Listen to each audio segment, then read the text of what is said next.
우리 하나님의 말씀 보십시다. 하나님의 말씀 사무엘상 1장 6절 말씀 보시겠습니다. 우리 하나님의 말씀 사무엘상 1장 6절 말씀입니다.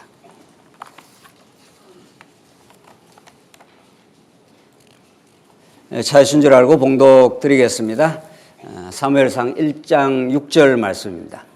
여호와께서 그에게 임신하지 못하게 하심으로 그의 적수인 브닛나가 그를 심히 격분하게 하여 괴롭게 하더라. 매년 한나가 여호와의 집에 올라갈 때마다 남편이 그같이 하매 브닛나가 그를 격분시키므로 그가 울고 먹지 아니하니 그의 남편 엘가나가 그에게 이르되 한나여 어찌하여 울며 어찌하여 먹지 아니하며 어찌하여 그대의 마음이 슬프냐 내가 그대에게 10아들보다 낫지 아니하냐 하니라. 8절까지 우선 봉독드렸습니다. 옛날에 인생과 우주를 알고자 했던 그 철인들이 이렇게 말했습니다. 밥상 위에 우리가 놓여져 있는 한 톨의 쌀 안에 온 우주가 담겨 있다. 이렇게 말했습니다. 농부가 봄에 씨를 심고 씨가 발아하고 자라는 과정에 물이 필요하고 선선한 바람이 필요하고 또 태양빛이 있어야 그 씨앗 속에 우미 돋고 발아하고 가을철이 되면은 이제 연걸어지게 됩니다. 그것을 농부가 추수해서 또 여러 경로를 통해서 이제 우리가 먹는 밥상 위에 한 톨의 쌀이 됩니다. 한 톨의 쌀이 이루어지기까지는 우주가 작동한다 이런 뜻입니다. 놀라운 우주적 통찰인 거죠. 온 우주가 그렇게 놀라운 방식으로 연결되어 있습니다.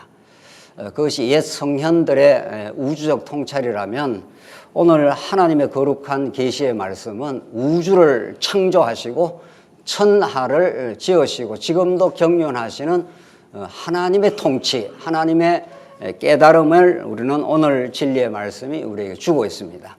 인생과 우주를 창조할 뿐만 아니라 지금도 경륜하시고 온 우주를 하나로 다스려 가시는 하나님의 놀라운 하나님 나라의 경륜, 언약 성취의 위대한 하나님의 살아계심, 이것이 오늘 사무엘 상하에 개진되고 있습니다. 우리가 살피는 1장에 나오는 한나라고 하는 한 여인의 불행했고 또 새로워지는 그 역사 속에 이스라엘 백성들이 하나님을 떠나 사사시대의 그 고통과 그 죄악의 모습 속에 얼마나 하나님을 반역했던 어리석은 삶이 있었지만 왕이 없으므로 자기 소견에 옳은 대로 살았지만 하나님은 아브라함과 맺은 언약대로 그 언약에 신실하여 기억하시고 하나님께서 다윗 왕국을 창건해 가시는 그 놀라운 하나님의 그 역사가 이 사무엘 상하에 잘 개진되고 있습니다.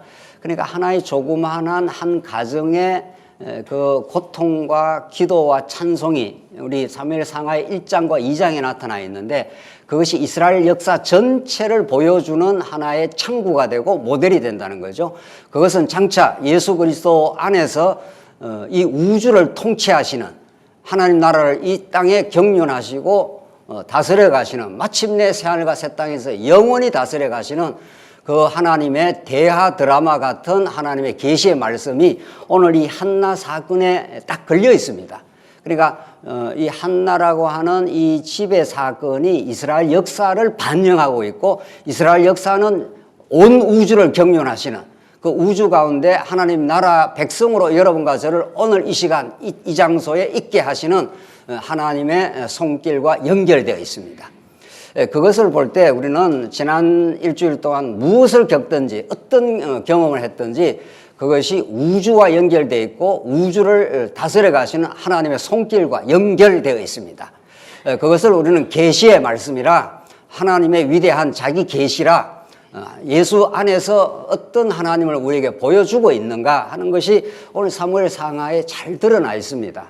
이 말씀을 듣지 않으면 우리는 영혼의 시각에서 오늘 현실을 보는 것이 아니라 그저 오늘 눈앞에 있는 보이는 것 같고 올래 그러니 이래 해야 되니 말아 해야 되니 이런 지엽말단적인 그런 속에 갇혀 있는 삶이 되는 거죠. 그거로부터 열어주시고 하늘이 열리고 우주가 열리는, 그래서 하나님의 거룩한 통치 속에 우리 인생과 역사가 우리의 삶의 고통 속에서도 언제나 함께 하신다는 사실, 그것이 오늘 사무엘상하가 우리에게 가르쳐주는 말씀입니다. 6절에 우리가 봉독드린 대로 여호와께서 그에게 임신하지 못하게 하심으로 그의 적수인 분인나가 그를 심히 격분하게 하여 괴롭게 하더라. 이게 언약 백성들에게 주어지는 일이고 다윗 왕조가 열려가는 그 시발점에 있는 일입니다. 하나님이 능력 많으신데 다윗을 그냥 유다 지파에서 딱 왕으로 세우면 누가 그걸 막습니까? 그렇게 다윗 왕국을 건설할 수 있는 하나님은 그렇게 하질 않습니다.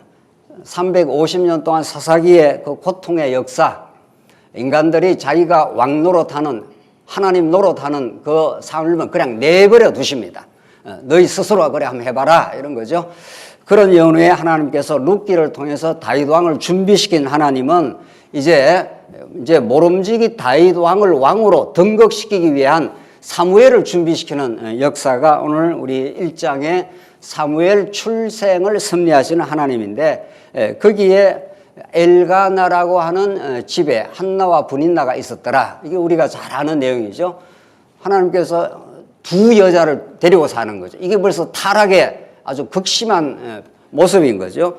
그런데 분인나가 한나를, 이제 엘가나가 한나를 매우 사랑했습니다. 그런데 한나에게는 하나님께서 임신하지, 오늘 본문에 따르면 여호와께서 그에게 임신하지 못하게 하심으로, 우리 지난 시간에도 잠깐 거론했습니다마는 구약과 신약은 다릅니다. 다르다는 게 진리가 다르다는 것이 아니라 그 방편이 다른데, 구약의 아이를 가지지 못하는 것은 하나님의 저주 사건입니다. 오늘 신약에는 뭐 그런 말씀이 아닌 거죠. 구약은 이제 자손들이 자꾸 번창하는 것이 하나님 나라 복이기 때문에 그렇습니다. 그래서 임신하지 못하게 한다는 것은 엄청난 그 삶의 저주스러운 모습인 거죠. 그러니까 그의 적수, 둘째 부인 분인나가 한나를 엄청나게 공격을 하는 겁니다. 이 공격 포인트가 생긴 거죠. 너는 뭐 남편 사랑을 받는지 모르지만은 하나님부터 저주받은 모습이다, 이런 거죠. 그래서 그의 적수인 분인나가 그를 심히 격분하게 하여, 이렇게 되어 있습니다. 엄청나게 고통을 주는 겁니다. 이거 뭐 최악의 고통입니다. 우리 인생이 겪는 고통의 현 주소가 이 분인나로부터 겪는 한나의 고통의 모습입니다. 그래서 하여 괴롭게 하더라. 그러니까 이 괴롭게 하는 직접적인 주체는 분인나지요. 그렇죠. 오늘 본문에 따르면 분인나가 이렇게 직접적인 주체지만 근본 주체는 누굽니까? 하나님인 거죠. 그 6장 6절 앞에 여호와께서 그에게 임신하지 못하게 하심으로, 그 임신이 안 되기 때문에 분인나가 한나를 공격한 거죠. 그러니까 근본적인 주체는 누구라는 겁니까? 여호와 하나님이신 거죠. 하나님이 때때마다 우리 인생 가운데 괴로움을 주시는 겁니다. 고난을 주십니다. 이것이 이제 고난의 의미를 이제 우리 확보할 때, 한 알의 그 쌀 한 톨 속에 우주의 그 은총이 담겨 있다는 거죠. 그러니까 한 알 속에 한 알만 보고 있는 것은 너무도 맹인이나 마찬가지죠. 그 한 알 속에 우주가 안 보이는 거죠. 그러니까 한 알, 그 쌀 한 알이 있냐 없냐 그거 갖고 따지는 거 아니겠어요? 그러나 우주적 통찰을 하는 사람은 그 한 알 속에 그 선선한 바람, 태양의 아름다운 태양빛, 그 물의 공급, 그 모두가 그게 한 알 쌀알을 만들어내고 있는 중이죠. 그게 우주적 통찰이에요. 그러니까 그 한 알 속에 보이지 않는 우주의 기운을 느끼는 거죠. 그 우주의 기운을 넘어서 하나님의 손길을 느끼는 사람이라면 하나님의 은총을 받은 사람인 거죠. 네. 여러분과 저는 그냥 오늘 이 자리에 나와 있지 않습니다. 그냥 보이는 것 같고 원래 그런 자리에 나와 있지 않습니다. 하나님이 분인나로 하여금, 그의 적수 분인나로 하여금 한나를 괴롭게 하는 이유가 있다는 겁니다. 네. 이 고난의 이유인 거죠. 네. 왜 그렇게 하십니까? 왜? 그건 이제 조금 더 읽어보면은 한나가 하나님 앞에 납작 엎드리는 거죠. 7절 매년 한나가 여호와의 집에 올라갈 때마다 남편이 그같이 하며 분인나가 그를 격분시키므로 그가 울고 먹지 않아. 얼마나 사람이 고통스러우면 먹지 못하는 그런 거죠. 마음이 너무 고통스러우면 먹는 일이 식음이 전폐되지 않습니까? 그만큼 이제 한나가 고통을 겪었다는 표현이고 8절 그의 남편 엘가나가 그에게 이르되 한나여 어찌하여 울며 어찌하여 먹지 아니하며 어찌하여 그대의 마음이 슬프냐. 그러니까 엘가나 남편이 한나를 사랑했기 때문에 인간적으로 사랑했기 때문에 이제 위로해 준답시고 위로를 합니다. 보통 우리가 사람이 어려움이 있으면 옆에 지체가 좀 위로를 해주거나 가족이 위로를 해주면 해소가 되죠. 해소가 되지 않는다는 눈치입니까? 되죠? 보통 우리 인지상정이 그렇습니다. 보통 어렵고 힘들면 뭐 가족이 위로를 해주고 같이 공감을 해준다든가 그거 중요합니다. 그런데 하나님이 한번 딱 교육을 시킨다, 작업을 하기 시작하면은 어떤 위로도 위로가 되질 않습니다. 오늘 본문이 그렇습니다. 지금 엘가나가 뭐라고 그럽니까? 내가 했지 않습니까? 내가 그대에게 10아들보다 낫지 아니하냐? 10아들 있는 것보다도 남편이 내가 너의 편이 되어 주지 않느냐? 그러니까 남편이라는 게 남의 편이라는 겁니다. 남의 편. 자기 편이 돼줘야 되는데 보통 남편이 자기 편이 잘 안 돼주고 섭섭하다 이 말인데 그러니까 내가 그대에게 10아들보다 낫지 아니하냐. 10아들이 있으면 많으냐. 내가 너의 편이 되어서니까 뭐 무슨 어려움이 있어도 그게 좋지 않느냐. 전혀 먹히질 않습니다. 이 부분이 굉장히 신학적으로 중요한 부분입니다. 우리가 하나님을 잊어버리고 우리를 위로하는, 우리를 기쁘게 하는 것들을 많이 찾아다닙니다. 그게 가족일 수도 있고 돈일 수도 있고 많이 찾아다닙니다. 또 일상적인 삶에는 그게 도움이 되는 듯 합니다. 그러나 하나님이 딱 작업을 하기 시작하면은 어떤 것도 도움이 안 됩니다. 하늘만 바라보게 되어 있습니다. 어떤 것도 생명에 도움이 안 됩니다. 이것이 죽음과 생명의 문제입니다. 우리의 영원한 생명, 죽음에서 생명으로 넘어갈 때 어떤 것도 도움이 안 됩니다. 어떤 재물도 어떤 우리의 인생의 옆에 손길도 우리가 죽음에서 생명으로 넘어가는 길, 영생을 누리는 길, 하나님 나라의 건설 여기에 어떤 것도 도움이 되질 않습니다. 결국 하나님만이 하신다. 이게 이제 성경의 가르침이고 계시의 말씀인데 엘가나가 착각을 한 겁니다. 내가 그대에게 10아들보다 낫지 아니하냐. 그러니까 한나는 그게 위로가 안 되는 겁니다. 도움이 전혀 되지 않습니다. 평상시 같으면 좀 되었겠죠. 그러니까 여러분과 저에게 평상시의 삶으로 신앙을 바라봤다고는 큰 착각에 이르는 거죠. 예수 안 믿는 사람도 얼마든지 평상시에 그렇게 살아갑니다. 도움 주고받고 뭐 위로하고 공감하고 뭐 다 필요한 거죠.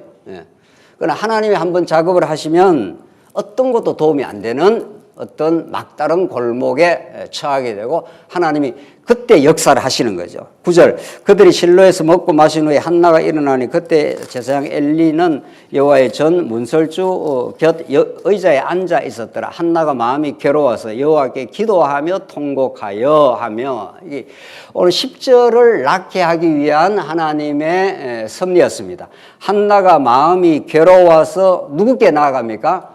여호와께 기도하며 통곡하며 이렇게 되지 않습니까?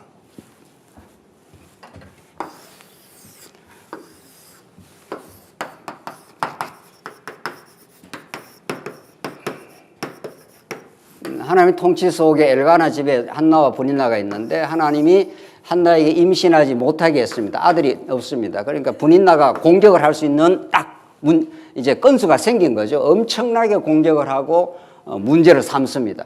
한나가 견딜 수가 없습니다. 그러니까 엘가나가 내가 그대에게 10아들보다 낫지 아니하냐 이렇게 위로를 해줍니다. 전혀 위로가 안 됩니다.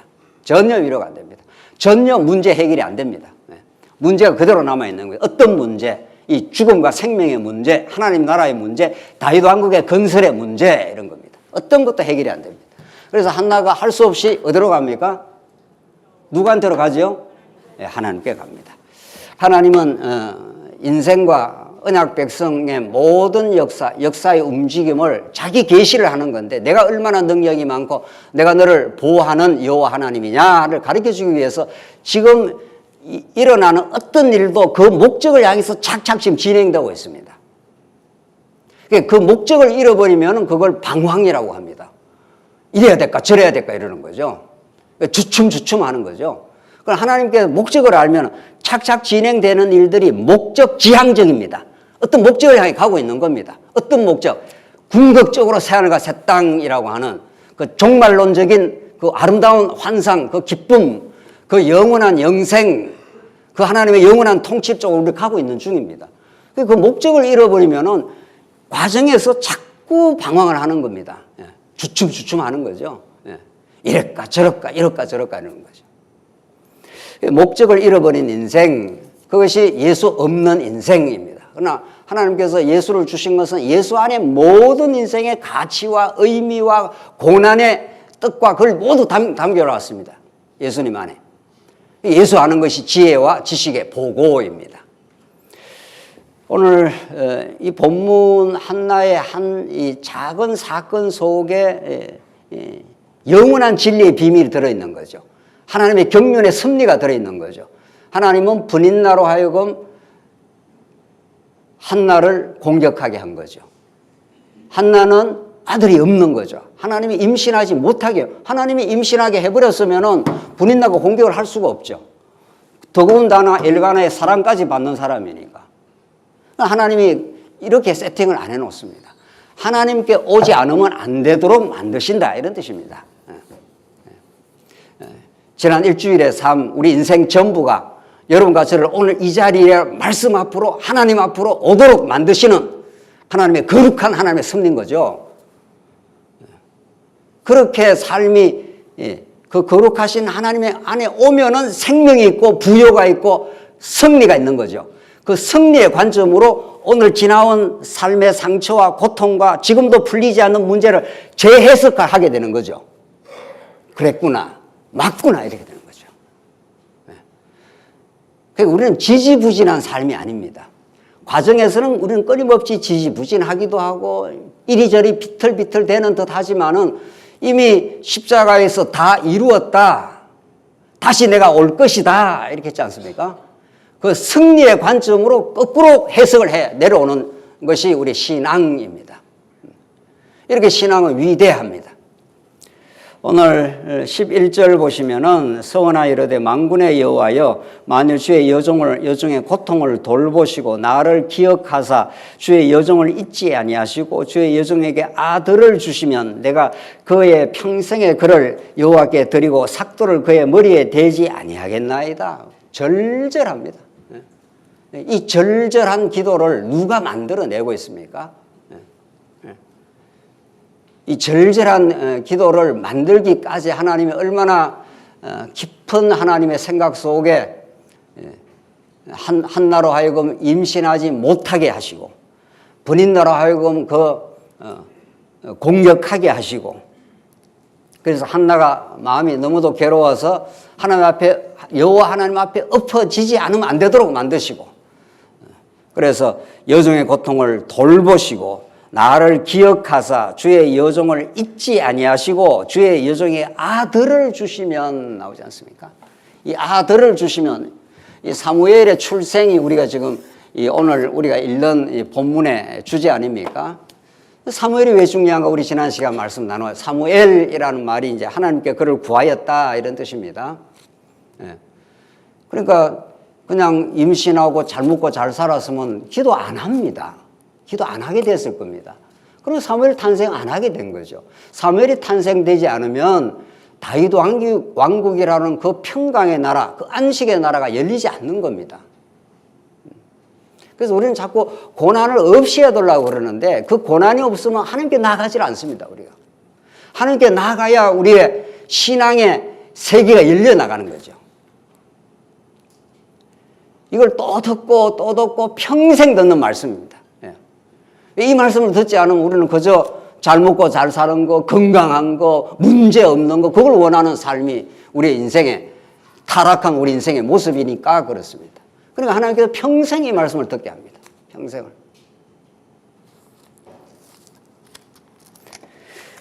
그래서 한나가 기도를 하니까 엘리가 옆에 보고 있다가 너 포도주 먹었냐? 이러고 14절 엘리가 그에게 이르되 내가 언제까지 취하여 있겠느냐? 포도주를 끊으라 하니 한나가 대답하여 이르되 내 주여 그렇지 아니하나이다. 나는 마음이 슬픈 자라 포도주나 독주를 마신 것이 아니요 여호와 앞에 내 심정을 통한 것뿐이오니 내 심정을 통한다 하는 말은 이게 히브리어로 샤파크 이런 뜻인데 이게 그 자기에 있는 모든 걸 토해낸다 이런 뜻입니다. 모든 자기 안에 있는 고통과 마음의 힘든 부분들을 모든 걸 토해낸다, 쏟아붓는다 이런 뜻입니다.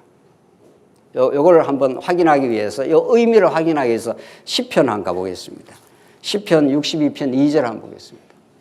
똑같은 단어가 이게 나오는데 시편 62편 8절입니다. 백성들아 시시로 그를 의지하고 그의 앞에 마음을 뭐라고 했습니까? 토하라, 토로하라. 모든 안에 그 엉어리가 졌던 걸 전부 이렇게 털어내는 겁니다. 이게 우리 요즘 심리학적 용어로는 완전한 힐링입니다. 그 사람이 마음에 맺혀 있기 때문에 그게 인생을 굉장히 무겁게 합니다. 우리가 누구한테 상처를 받았다 하면 딱 그게 맺혀 있는 겁니다. 그거 스스로 못 풉니다. 인간의 마음이 얼마나 연약한지 우리가 어떤 억울한 일을 한번 딱 당하고 나면은 그거 평생 못 푸는 사람도 있습니다. 이거 예수 만나야 풀립니다. 그러니까 여기서 마음을 토하라 하는 것은 내가 누구한테 내가 영원히 신뢰할 만한 영원히 안전한 온전한 피난처가 되는 그분 앞에 내 모든 걸 털어내는 시간. 그걸 히브리어로 샤파크라고 하고 오늘 본문에는 심정을 통했다 하고 오늘 시편 2편 말씀은 마음을 뭐하라고요? 토하라 이런 뜻입니다. 왜 그렇게 토할 수 있는가 하면 하나님은 우리의 무엇이기 때문입니까? 피난처이기 때문입니다. 왜 우리가 어려운 마음을 누구한테 못 털어놓습니까? 안전하지 않기 때문입니다. 그러니까 교회라는 것은 사실은 점점 불안전한 세상 속에 안전한 세상으로 바뀌어가는 게 이게 하나님 나라인 교회입니다. 내 어려움을 이렇게 이야기해도 괜찮다 이렇게 되면은 굉장히 그 교회가 건강한 공동체입니다.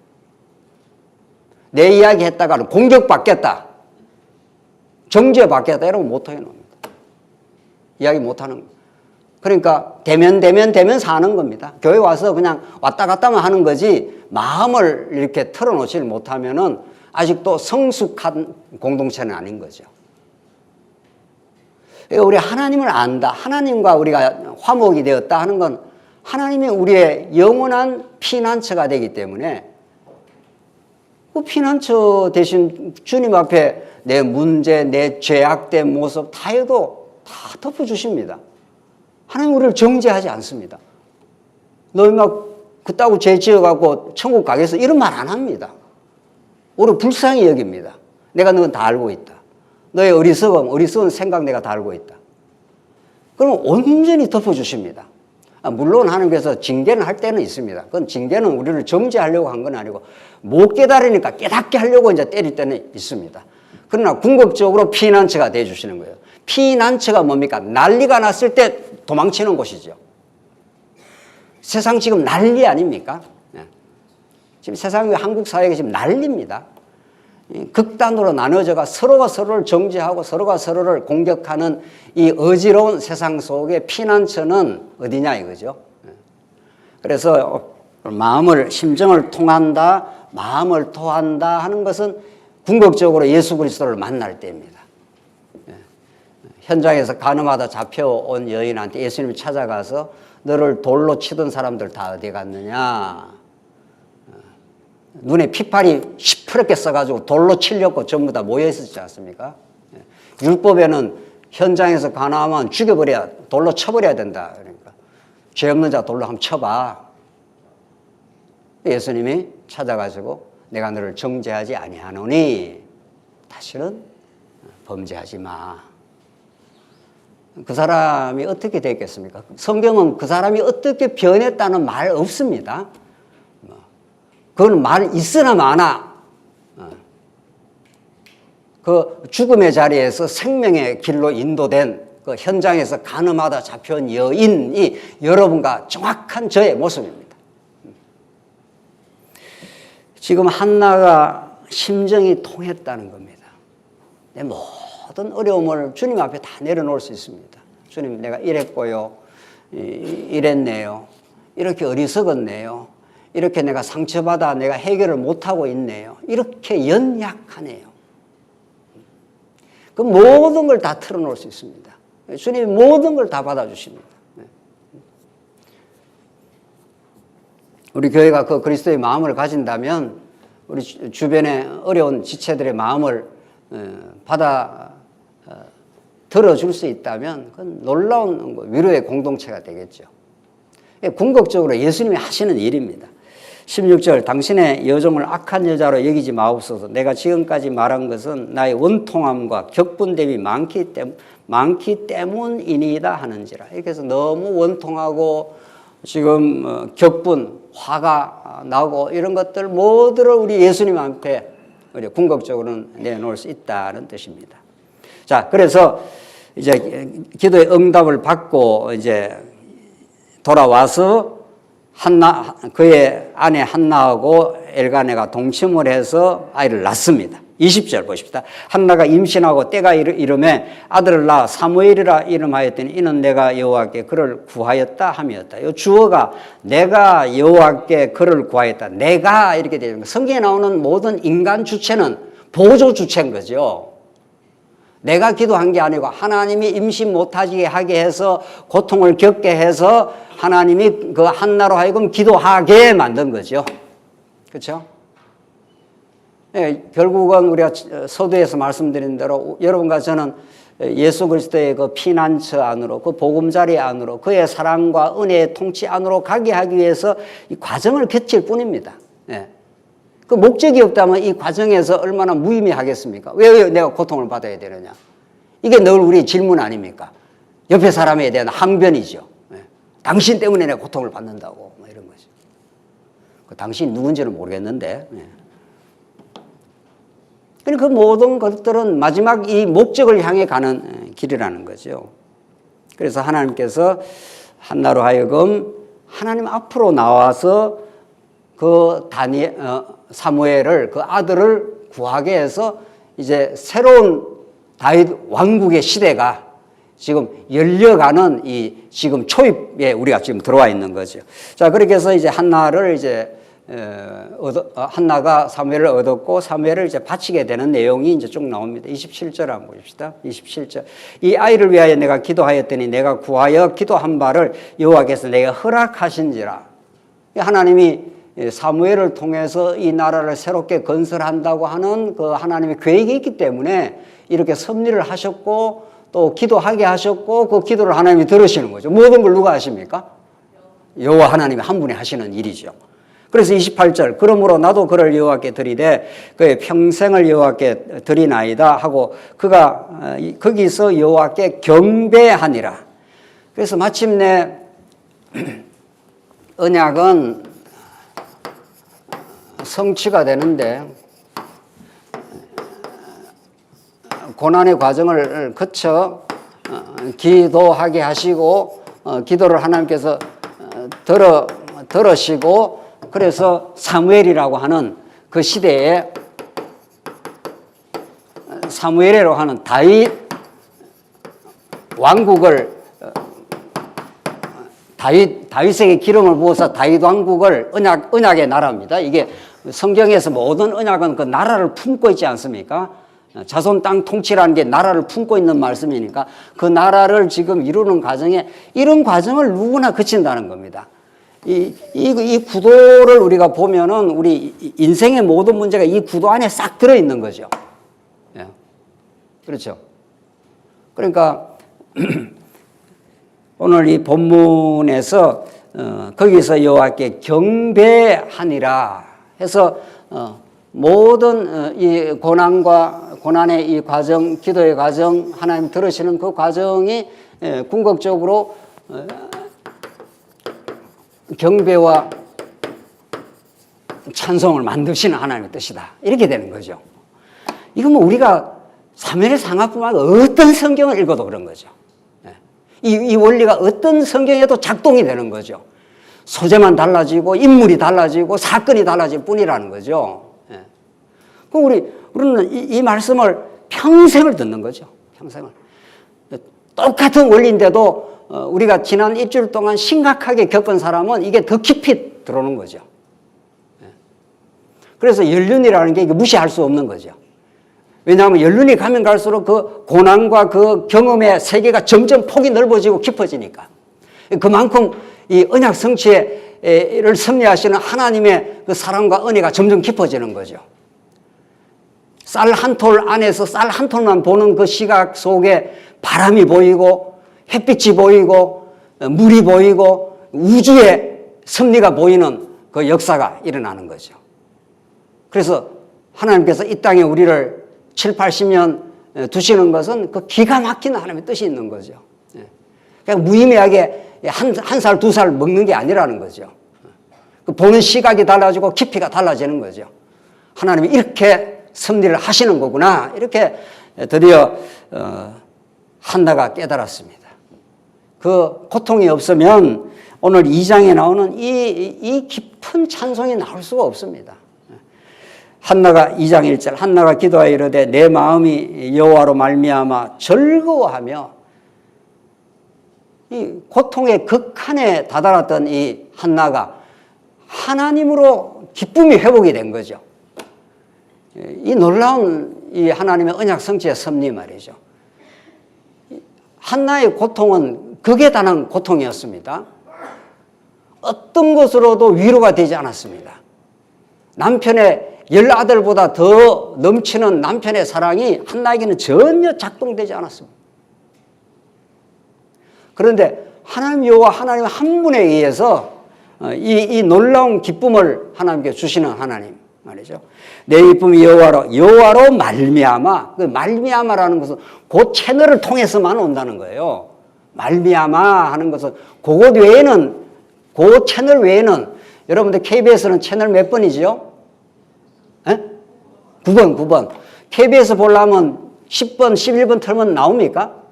안 나오죠. 그럼 몇 번 맞춰야 되죠? 9번에 맞춰야 나오는 거죠. 여호와라는 채널 외에는 기쁨이 없다 이런 뜻입니다. 그렇게 되어 있습니다. 하나님이 그 여호와 하나님만으로 기쁘게 하시려고 여러분과 저를 이 세상 가운데 두시고 잠깐 기쁨도 주셨다가 극심한 고통 가운데 내던지기도 하다가 또 회복시켰다가 엎치락뒤치락을 계속 시키고 있는 중이죠. 왜? 진짜 기쁨, 영원한 기쁨, 진정한 영혼의 기쁨은 여호와 하나님이라는 그 채널을 통해서만 내려온다. 이걸 가르쳐주기 위해서입니다. 여호와로 말미암아 즐거워하며 내 뿔이 여호와로 말미암아 또 나오죠. 내 뿔, 내 권세입니다. 뿔은 권세를 가리키는데 내 뿔이 여호와로 말미암아 높아졌으며 내 입이 내 원수들을 향하여 크게 열렸으니 저는 입이 완전히 닫혀 있었던 사람 아닙니까? 너무 고통스러우니까. 그래서 하나님 앞에 가서 그냥 하소연할 수밖에 없는 그런 입이었는데 내 입이 내 원수를 향하여 크게 열렸으니 이는 내가 주의 구원으로 말미암아 기뻐함이라. 이 기쁨이 나오지 않습니까? 예. 이 기쁨은 샘솟는 기쁨입니다. 예. 이거는 소금물, 바닷물 마시는 그런 갈증나는 기쁨이 아니라 계속해서 이렇게 옹달샘처럼 퐁퐁퐁퐁퐁 계속 솟아나는 기쁨이죠. 예.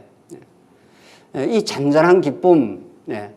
뭐 돈을 많이 벌었다라든가 뭐 자식이 좋은 학교를 입학했다라든가 그거 조금 있으면 없어집니다. 예. 그러나 여호와로 말미암아 예수 안에서 얻은 생명과 그 부유한 사랑 그것은 계속해서 솟아나는 거죠. 일상 속에서 잠자고 일어나서 잠자고 누울 때 그 기쁨을 하나님께 주시는 거죠.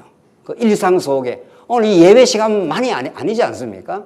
예배 시간에 들었던 그 말씀이 내 영혼에 접촉된 사람은 어디에 가서 무엇을 해도 그 기쁨이 솟구치는 거죠. 2절 여호와와 같이 거룩하신 이가 없으니 이는 주 밖에 다른 이가 없고 우리 하나님 같은 반석도 없으십니다. 그러니까 한나가 그 고난 속에 분인나의 공격 속에 남편의 위로가 되지 않는 그 상황 속에 주님밖에 없습니다. 주님이 전부 다 합니다. 주님이 모든 것입니다. 하나님 그 고백을 여러분과 저의 삶 속에 이 고난 많은 세상 가운데 돌리면서 마지막 그 고백을 만들어내시는 분입니다. 오늘 이 말씀 속에서 주님밖에 없습니다. 이렇게 고백을 하는 사람은 인생의 완전한 모든 것이 이루어진 사람입니다. 뭐가 이 땅에 뭐 완전한 뭐가 있습니까? 뭐 사업을 크게 하면 인생이 성공한 겁니까? 좋은 학교 나오고 박사학위 따면은 뭐 인생이 성공한 겁니까? 그렇지 않습니다. 진짜 인생의 성공은 주밖에 없습니다. 주님밖에 거룩한 이가 없습니다. 주님의 사랑이 전부입니다. 이 깨달음과 이 고백, 그 고백을 서로 만약 나눌 수 있다면 우리 성도들 간에 우리는 너무도 인간적입니다. 너무도 인본적입니다. 그래서 뭐 조금 인간적으로 서로 이야기하는 거죠. 우리 이야기할 수 있습니다.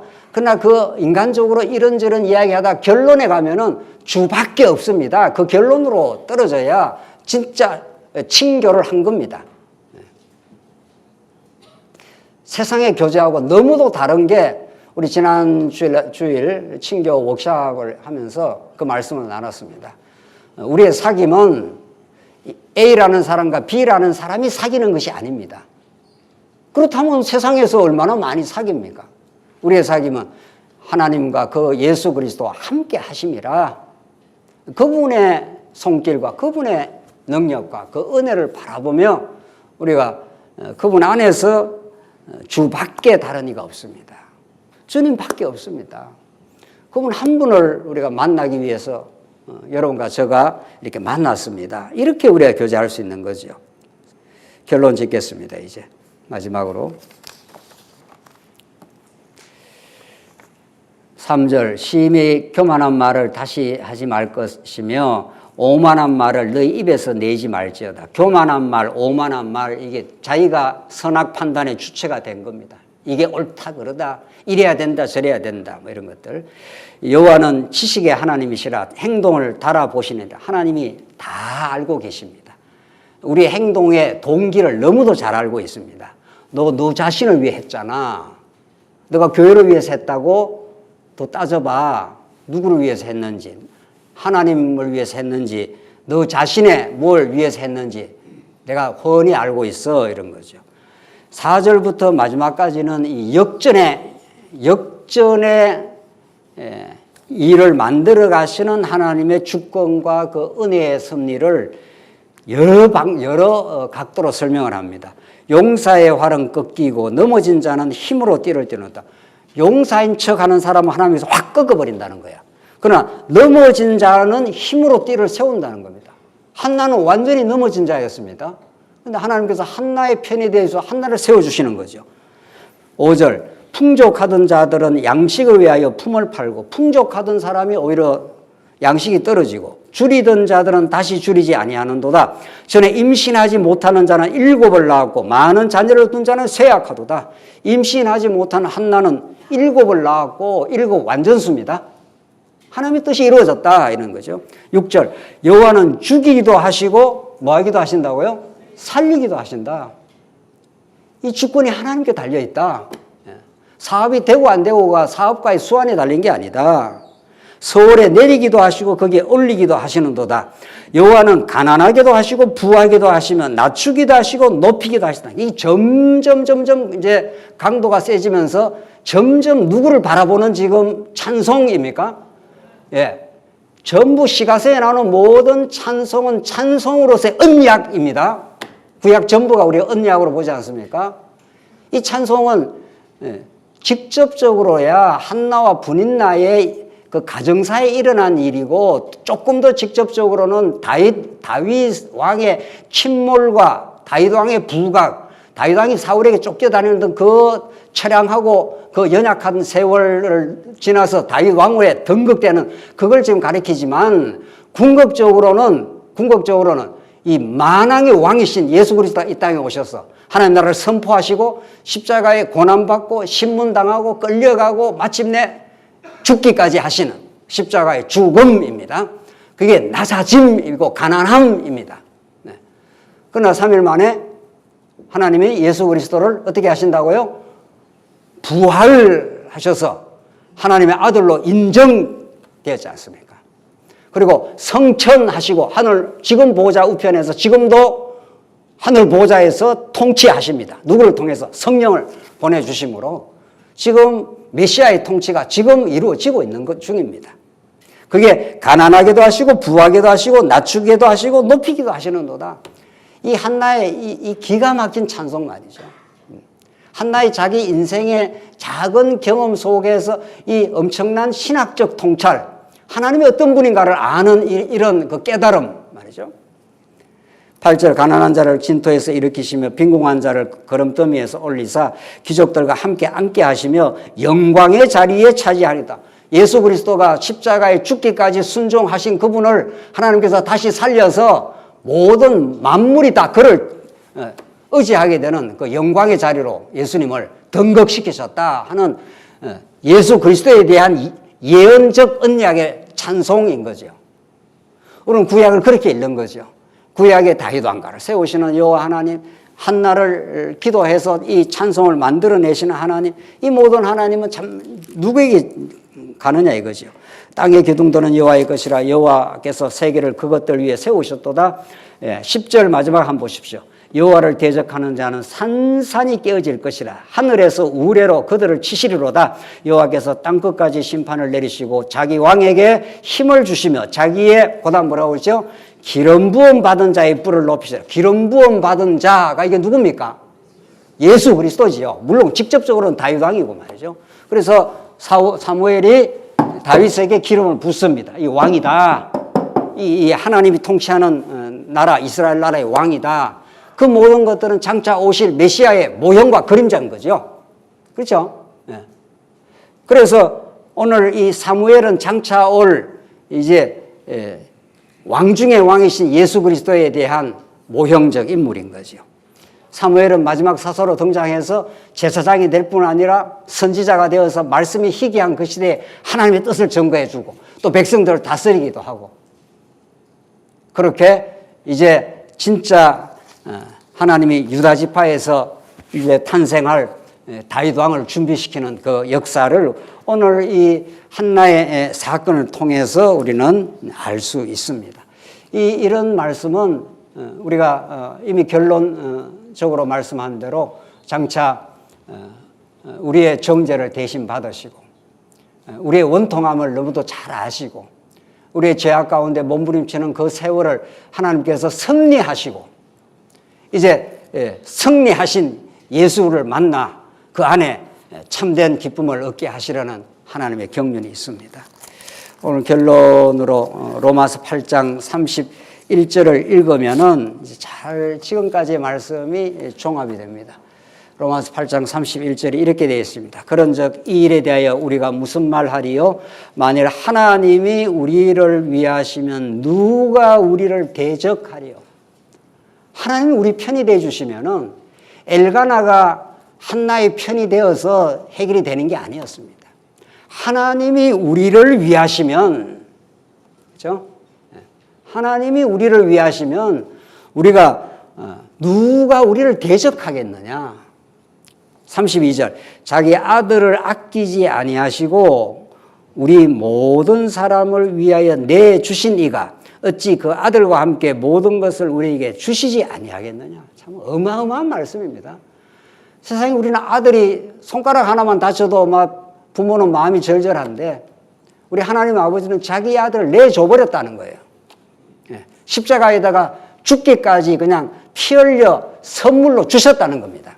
뭐 더 이상 뭘 원합니까? 우리가 이 땅에서 더 이상 뭐를 원한다면 아직도 예수를 모르는 겁니다. 정말로 그 엄청난 선물 말이죠. 누가 선물 조그마한 것만 해줘도 뭐 기쁨이 넘치는데 말이죠. 그 어마어마한 우주적 선물을 하나님께서 주셨는데 말이죠. 하나님 뭐를 더 안 주겠느냐? 하나님 내가 너의 편이다. 지금 고난 잠시 잠깐 있으면 끝난다. 얼마 가지 않는다 그거. 10년 가겠냐 100년을 가겠느냐 영원의 빛에 비춰보면은 이런 말이죠. 33절 누가 능히 하나님께서 택하신 자를 고발하리요 어렵다 하신 이는 하나님이죠. 하나님이 어렵다 했는데 누가 우리를 정죄해? 이런 말이죠. 34절 누가 정죄하리요 죽으실 뿐 아니라 다시 살아나신 이는 그리스도 예수시니 그는 하나님 우편에 계신 자여 우리를 위하여 간구하시는 자이시니라. 이렇게 사도 바울이 인간의 율법의 문제, 죄의 그 극심한 문제를 이야기하다가 예수 그리스도로 결론을 지어버리는 거죠. 사도 바울의 논리가 그래요. 그분은 하나님 우편에 계신 자예요. 우리를 위해서 지금도 하늘 보좌에서 우리를 위해 간구하신다. 누가 우리를 대적하겠느냐. 승리가 왔다 이런 거죠. 이 승리를 맛보게 하기 위해서 우리는 이 땅에 고난을 겪는 것뿐입니다. 지금 고난을 겪고 계십니까? 그거는 승리를 맛보게 하기엔 전체적일 뿐입니다.